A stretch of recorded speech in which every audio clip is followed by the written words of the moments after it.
Bilənlər bilir, qarışdıranlar üçün bu sualı qəşəng izah edəcəm. 5 manat 20 qəpik borc olaraq düşünək. 5 manat 20 qəpik borcdur.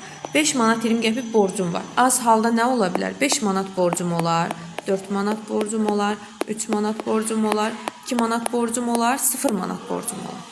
Deyək ki, ədədləri arasında yerləşən tamları bizdən soruşur. Sonra 0-dan 10,4-ə qalxmağı da hamı bilir. 1, 2, 3, 4, 5, 6, 7, 8, 9 və 10 da daxil olmaqla 10 manat 40 qəpikdən o tərəfə keçmirik.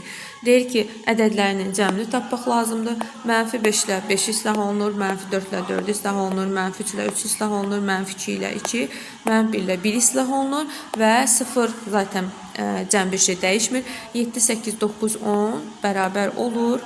34 tapadım. 6 da var ya burada. Üstünə də 6 cəm olur.